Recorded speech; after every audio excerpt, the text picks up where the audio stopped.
Today's episode of What's on Your Bookshelf is brought to you by Insignia Training Partners, the leaders in outsourced L&D talent and resources. Insignia is a full-service learning and development company that provides L&D talent to design, develop, and deploy your training solutions. Insignia specializes in providing the right resources for your projects at a fraction of the cost as opposed to bringing on new full-time employees. This includes fractional Chief Learning Officer services for enterprise training strategy, instructional designers to develop your training content and materials, facilitators to deliver in-person or virtual training to your staff, LMS administrators to manage the process, virtual training producers to make sure your virtual training is engaging and effective, and coaches to support the learning after training is completed. If you don't have a training department, that's okay. Insignia can be your bolt-on training department. With Insignia, you get dedicated resources providing fractional services by specialists in their field. Whether it's onboarding new hires, upskilling your team, or ensuring compliance, Insignia designs impactful programs that stick. Visit insigniatraining.com to discover their full range of services and to schedule a free consultation. Insignia is your partner for training success.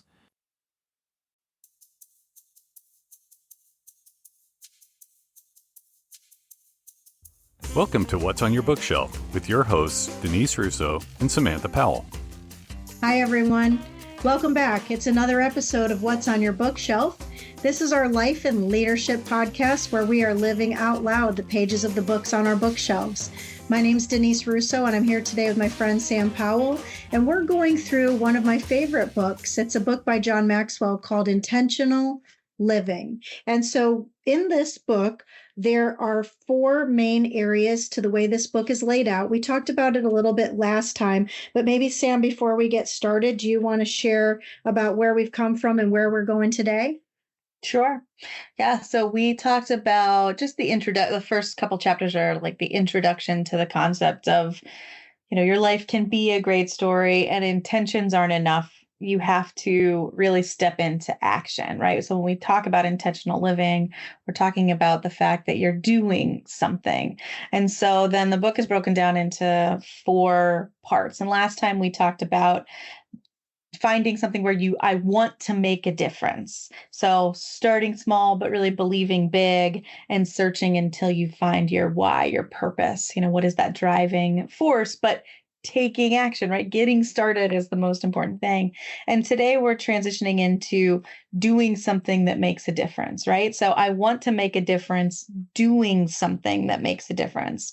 And the way John lays that out in these two chapters is first, to put other people first, and second, to add value to others from your sweet spot. So if you want to do something that makes a difference, those are kind of the two big topics that we'll be talking about today.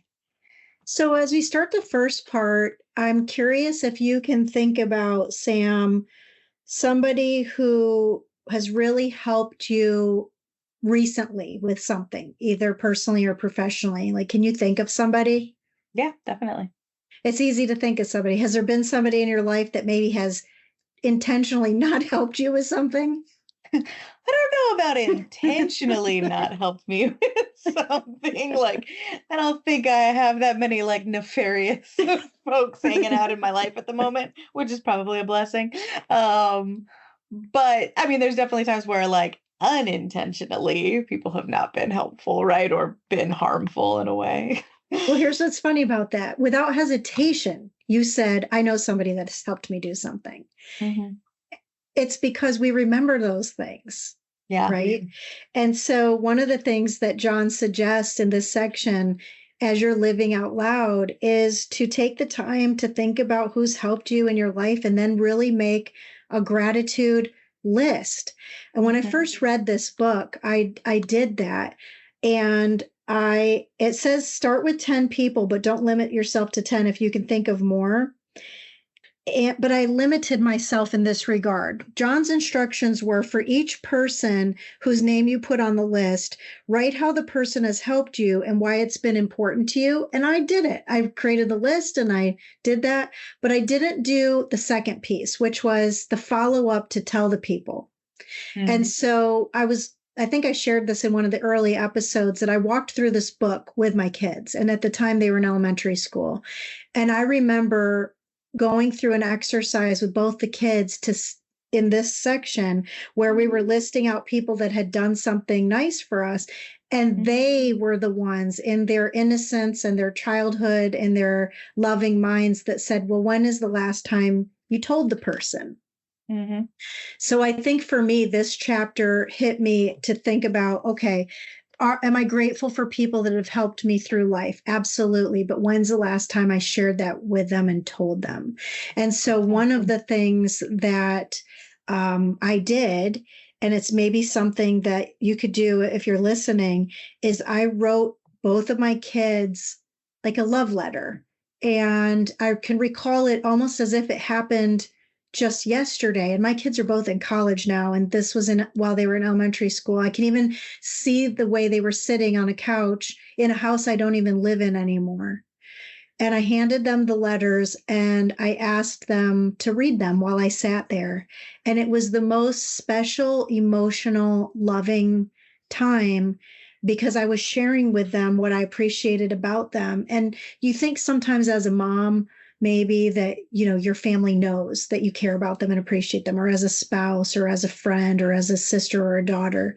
Mm-hmm. But there's something different when you say it out loud. And I can remember it like it was yesterday. It was one of the most special times that I've had with my kids. Yeah. I love that. That's, and I think that is when you think about, right, this chapter is about putting people, the first part of this section is about putting other people first. And I think that what you're saying is like a way in which we do that is very significant, right? Like letting people know that they matter to us, right? That the actions that they take really, truly do matter. And one of the quotes that he's got in here and kind of in the beginning of this is from publisher Malcolm Forbes. And he says, people who matter most are aware that everyone else does too. And I think what you're talking about is like you brought that awareness by going through the exercise. So taking it that step further of like letting them know that they matter, right? Like that's where, I don't know, that's where the spark starts, the fire starts, those are the words that people carry with them through their life, right? Those are the things that can shape somebody to be that best version of themselves that you're seeing and appreciating in them. So yeah, it's a great exercise. And I think it's a good thing to do somewhat regularly, right? Like even if it's just once a year, where you take a moment and, you tell people more frequently would be better, but like, right. Even if it's just that, like, I don't know, take a minute to be grateful for, what other people are doing in your life, because you can't like, right. John's whole argument is that you can't get to a life of significance without putting people first, right? Self-centered people do not reach significance is really what he's teaching us in this, in this section of, if you want to do something that matters, you have to put other people first, right? You have to build that community. You have to, really become intentional about getting beyond ourselves is what he says. And I think that's this is such an easy exercise of a way to do that, right? To recognize and then to let people know. That's such a gift. I wonder if it's like the difference between doing and being also. So I can recall a time a few years ago, I was just brought into a new role at work, and it was a very volatile time. There was a significant transformation. People were unhappy and felt uncared for, confused, disoriented, and not listened to. And I recall having an experience with this one person from a different country, and the person was very angry. And when we were having the conversation, I think that his expectation initially was I was just going to come to the call and tell him what to do. This is who I am. This is what I expect. This is what you're to do. I think that's what he thought. Mm-hmm. And I remember having the conversation to try to almost diffuse this bomb of a conversation. I mean, he was super upset. In fact, I can tell you that I don't think of any of the employees I've ever worked with or for over my career, there was somebody as really hurt and upset as this person. And so there's the doing part. But what I thought was going to be more important was this being part. And so I just shared with him that I wanted to listen to what he had to say. And at first he was thrown off guard because, you have to build trust with people. And John says people won't go along with you if they don't get along with you. And so I knew I couldn't go to the conversation and just tell the person what to do. That we needed to first understand who are we and what do we want to become as a team, as an individual, whatever. And so that one conversation lent itself to becoming many conversations over time, to where that person was almost like, you ever think about these television shows where there's like a really naughty kid in the back of a room in a classroom and he's acting out, but the teacher shows him a little bit of care and love. And eventually that kid turns around to be like the best helper to the teacher. It's almost like that's what happened. And in this case, this person who was very upset and angry at a lot of things, and legitimately so, ended up being the person that gave me the most solid, good, important content that helped me work through a really challenging time. And so when I was thinking about this section in the book of shifting from success to significance, it got me thinking about in business. If all you are doing in business is climbing a ladder, by the time you get to the top, if you're there by yourself, it's a really long fall down.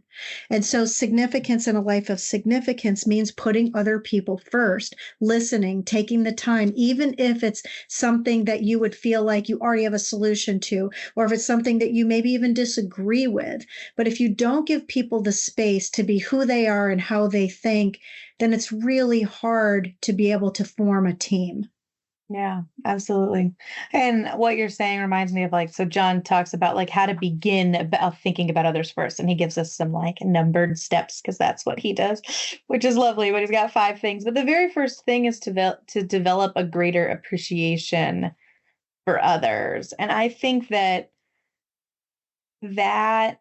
and the second thing is asking to hear other people's stories. So between those two things, that kind of reminds me of how you approach a situation, right? It wasn't, let me come in and tell you what to do and let's, push forward and do whatever. It's let me sit down and listen to what's happening with you. And he's got a quote, especially in the asking to hear other people's stories, from Fred Rogers, from Mr. Rogers' Neighborhood, of there isn't anyone you couldn't learn to love once you've heard their story. And to me, that's one of the most true things I've since I read this part of this book, that's just been living rent free in my head, because I think it's just one of the most true things about people is if you really sit down and you develop a great appreciation for people, and you listen to their stories, it really can significantly change your perspective. It changes how you show up to the day. It changes how you show up to a conversation, to your life. And and your story reminds me of that, right? It was that little bit of shift of let me listen to you first, right? Let me hear why you've got such frustration, why you're feeling the way that you're doing, right? Because now we've got a place to work from, right? Now I've got a place of empathy I can sit in, which I think is one of the most important things that leaders have to have, is just an understanding. And these first 2 kind of steps he gives us gives you that. And then he goes on to talk about putting yourself in people's shoes, right? Once you've developed a just general appreciation for people, once you've listened to individual stories, then can you step in that empathetic way into the lives of those people? What would it be like if you were to experience those things, right? Can you sit in that space? And, I think that as you're doing that, that's really how you do, to me, that doesn't help you move towards more significant actions intentionally. I really failed at something here this week. So I'm going to point it out because I think we all can learn from other people's stumbles sometimes. And there's this 4th one where he says, place other people's interests at the top of your list of priorities. I totally failed at this week. So I was busy doing whatever, laundry, cleaning the kitchen, picking up after my son who throws all of his clothes all over the place, doing something that just was busy. And Vincent, my son, who I adore, he's my most favorite human being, aside from my daughter, that walks on the face of the earth. So you would imagine that I would always put his interests at the top of my priorities. I just told a story about writing him a love letter. Well, this particular day, he was showing me one of, I don't know, hundreds of TikTok videos that he continues to want to show me when I'm in the middle of doing something else. I mean, I think we've all experienced this, right? Where people interrupt our space at certain times, whether it's at work or at home. And I was in the middle of doing something that my focus was on. And he just so desperately wanted to show me this video, which maybe was 10 seconds long, and I didn't prioritize it. So then he said to me, sit down and please just watch this video. Now, the video, mind you, I had zero interest in the content of it or what was being said, but it mattered to him. So I sat down and watched it, but it was like my eyes were watching it, Sam, but I don't think I paid attention to anything because my brain was thinking about the thing he just made me stop doing. And I remember with clarity what he said to me was, first he said, what was the video about? And he kind of said it in a little sarcastic way, but it was because yeah. And I shamefully said, I don't know. I don't know. But the next thing I did was I said, all right, phone is down, TV is off, push play again. And I watched it this next time, and I could see his entire demeanor change from being that he felt hurt that I didn't take the time to listen to him or listen to his video. But when I did do it the second time around, we actually had a good conversation afterwards. And he was sharing with me, not about the video, but sharing with me about how important it is for him, his love language, I guess, that I 100% focus on him when he needs me, even if the thing he needed was not important to me. Right. And I felt so bad and then good after doing that with him because it was something that I wasn't winning at. And so John talks about the next part in here about make winning a group activity. And in that moment, I was totally losing. And so I'm glad that my son was wise enough in his young age to say, sit down, put your phone to the side, forget the laundry, just sit here with me. And it was very emotional because he's leaving in 2 weeks to go back to college, and I don't want him to. I mean, I want him to, but I don't want him to. Yeah.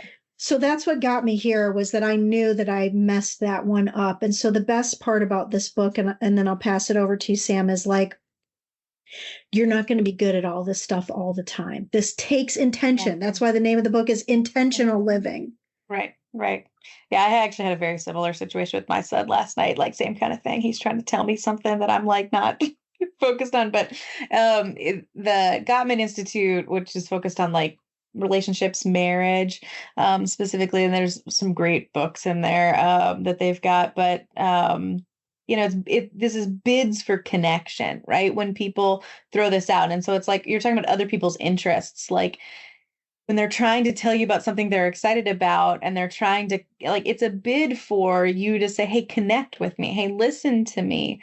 And if you're wanting to lead an intentional life that gets you to a place of significance, right? Gets you beyond survival, beyond success, into this significant world, you have to respond to those bids for connection. You have to allow for that space to develop. And we do, and especially like in today's world, where there's 500 distractions and there's like last night, my son was trying to tell me something, or this is where I messed up too. Like he was trying to tell me about random videos he'd seen on the internet, same thing, right? And this is like videos that a 9-year-old's looking at on topics that I personally couldn't care less about.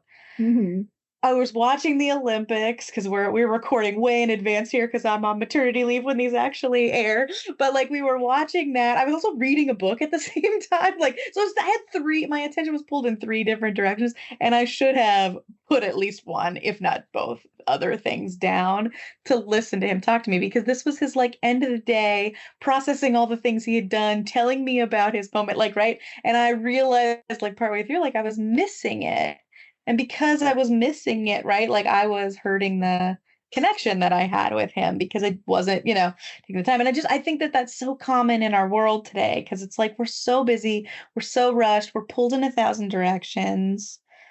And then we miss the things that are actually really important, which is other people. And so I think if you do what John says in this first part of this section is putting other people first, then your actions become things like, oh, if you're talking to me, I put my phone down, right? Like I physically flip it over so that I can look you in the eye and have a conversation, right? Like I do the things to move towards you, to put you ahead of whatever I'm currently doing in that, in that moment. And then I think that leads us like to the second half of this section, which is adding value to others from your sweet spot, right? Like we've all got things that are really great that we bring to the table, right? And, and knowing that, hey, if I'm putting other people first, I can use these gifts that I have, these things that I'm really good at, to serve other people, right? Like it's, he talks about like, instead of making a difference for other people, I'll make a difference with other people, right? Using the things that I've got, intentionally adding value to other people. He gives us another list like he did in that last part of the chapter. And so he gives us the 5 essential values of adding value to others. So just real quickly, what he says is that number 1, to add value to others, I must first value myself. And so when you think about the person that you are, the person that you want to be, are those things congruent, and how do you want to spend the rest of your life? So that was the first part. Then he talks about, and that one, I think people skip, right? Like so bad. Like this one, I really sat in this section for a second because, and the thing that got me was he said at the very end of it is, you truly value yourself when each day you silently affirm that you are the type of person with whom you would like to spend the rest of your life. I highlighted that part too. And I think we miss this all the time, right? When we think about others, we try to start with others. But if you don't fix your own house first, right? This is if you have an empty cup, you can't pour from it, right? Like this is, if I haven't valued myself first and foremost, how can I ever get to a place where I value you, right? Yes. And yes. So I wanted to stop before we go to the rest because the others are really good. But like, I really want people to think about that for a moment, right? Like, I really want people to understand that, like, you've got to be someone you want to spend the rest of your life with happily, like, right? Like, you're your own soulmate, right? You're it at the end of the day. And you have to value yourself first so that you can show up for other people, right? It's like they always say, like, you have to show up into like a romantic relationship as a whole person. You can't be looking for the other half of whatever, like you're not missing anything. You're a whole being. And you've got to value yourself in that space if you're wanting to try to value other people at all. You don't have a starting line if you don't start there. And I just think that that's so, so, so important. And we miss it all the time. I think it's important then to just reread this part because I highlighted that same sentence, but I circled the word are. And so what he says again, as you're listening to this show with us today, is that you truly value yourself each day when you silently affirm that you are the type of person with whom you like to spend the rest of your life. He ends that paragraph by saying, if you don't feel that, then you have work to do. And the great news is this book can help you get there, but you have to, in order to have change, something has to change. Yeah. And I like that you circled the word are, right? It's not a future thing. And right. And all the stuff we've learned about happiness, right? It's bringing it into the present and it's bringing that self-value into today, right? Like, it's not that I'm becoming the person that I want to spend the rest of my life with. It's that I am exactly how I am. Good, bad, ugly, all the things in between. I am, like, I love that emphasis on like, I am that today, right? I are like, right. I think that's a really important, I like that. I just think that's a very important thing. It's like you right now, as you are great, are valuable, are a good version of yourself. Can you Yeah. be better? Sure. But like, it doesn't matter if you're closing your eyes, before you go to bed tonight, you have to be that person. You have to value the person that you are. And if you are that person, it doesn't mean that you do the rest right either. So there's another part, which is if you value yourself, but you don't value other people, then you're missing the point. That's the whole point of this chapter, which is to add value to others. And so the second one he says or teaches is to add value to others. I have to value others. And in order to value others, one of the ways you can do that is the third one, which is if you value what others have done for you, but that's kind of that self-centered piece. Like you don't just value somebody because they did something for you. You value them for who they are. And they may have done something for you, but they may not have. It's still at that essence of value people just because. In fact, Ricardo Gonzalez wrote an awesome book called The 5 Stages of Cultural Mastery. And the last stage is called endearment. And endearment means that regardless if someone has done something for you or didn't do something for you, life isn't about quid pro quo. It's about being endeared to someone because they deserve to be valued. Yeah. Yeah. Or 6 like stages. That. Sorry, I messed it up. 6. That's the 6th stage. Oh, I don't know why I said 5. That's the 6th stage. 6 stages of culture mastery.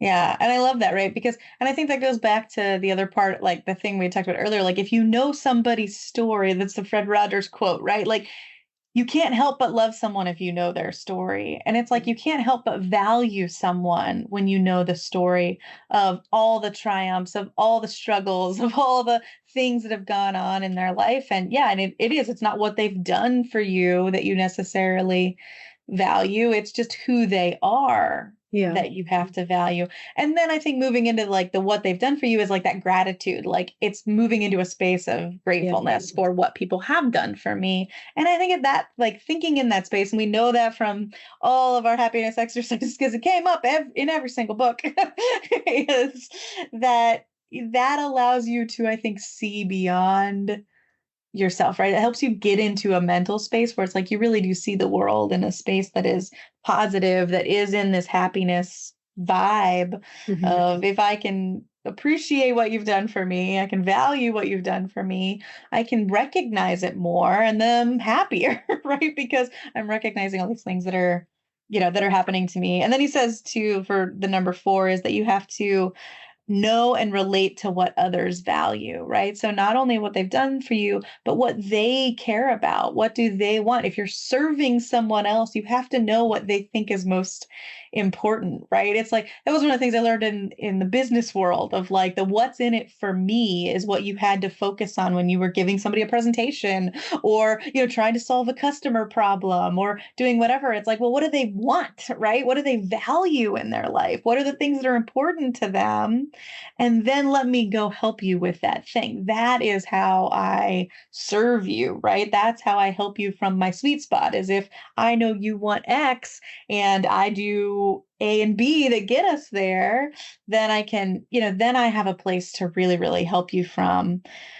And I love that he ended the 5 of these on you have to make yourself more valuable if you're right. And I love that it begins and ends with you. You have to value yourself was number 1, but you have to make yourself more valuable is number 5, right? That's the growth aspect, is you have to, as you are, think that you're great, think that you're wonderful, but you also have to understand that we're always growing. And both of those things are true. And they are the end cap on valuing other people. And I loved that. I thought that was very beautiful and like the way that was pieced together. I love it as well. And I know we're almost out of time. So I want to encourage you as listeners to check out not just this chapter, but this whole book, because he goes on to share in this part of the chapter that in order for you to investigate the value that you give and the value of who you are, you have to look backwards, look inward, and look forward. And there's some really great content in here about how you actually do that. And then he culminates this chapter by talking about something called identifying your sweet spot, which is really looking at the holistic self of who you are. Like, what is your signature story? In fact, Sam and I created an entire retreat around this idea called Your Signature Story, which is, who really are you? What do you want in life? What kind of a difference can you make in life? What's your passions in life? What's your potential that can elevate those passions? And what really is the purpose for living? And if you don't really know what those things are, this book can help. Going to a retreat can help. Getting a coach can help, but none of it will resolve for you if you don't take the intentional application internally to make change in your life, to be something different than perhaps you are today. Yeah. Yeah, I agree with you. And I think like as he wraps up all these chapters so nicely with application, like how to go do this. And the two big things he's asking you at the end of this are, what do you have to offer? And that's the thing that you were just talking about. And what do you feel you were made to do? Right. And it's that, what is your sweet spot? What is the thing that you have to give to this world and to other people? Because that's where significant lies, when you're using your strengths, your gifts, the things that you're really good at to serve other people in a significant way. And so, yeah, it's this is a great book for people who are really wanting to feel like they are, we're about halfway through, a little over halfway through it now. Yeah, for people who really feel like they are, I don't know, like have a good life, or just like, you know, like he calls it like success is kind of this middle ladder. It's like you're surviving, your success, your significance. You feel like I've got success in my life in areas, but like it just, there's something greater, there's something bigger, there's something more. Like this really does very practically walk you through ways to think about that. And I don't know, I love the perspective it kind of gives me as on like my own thoughts as we're working through this. So excited about that. So this section was all about doing something that makes a difference, right? So we have talked about, I want to make a difference, doing something that makes a difference. And so what about next time? So next time we get to do something that I get to do with you every week, which is making a difference with people who make a difference. So I'm so grateful that I get to do this with you every single week. I'm grateful to every person that listens to our show and shares it with others. So next week, we're going to talk about doing something that makes a difference, but with people who make a difference. And that'll be the topic. If you've been listening in and you're getting value from this, the next episode might not be next week. It might be tomorrow, because I think we're condensing these episodes to get us close to the end of the year. So stay tuned. And the only way to know when the next episode comes out is if you're subscribing to our podcast, because you'll get an automatic alert to the next episode. So just know that we will get through the end of this book before the end of this calendar year. And we have a really great lineup planned for next year as well, which we'll talk about in a couple of episodes from now. But for today, my name's Denise Russo, and on behalf of my friend Sam Powell, this has been another episode of What's on Your Bookshelf.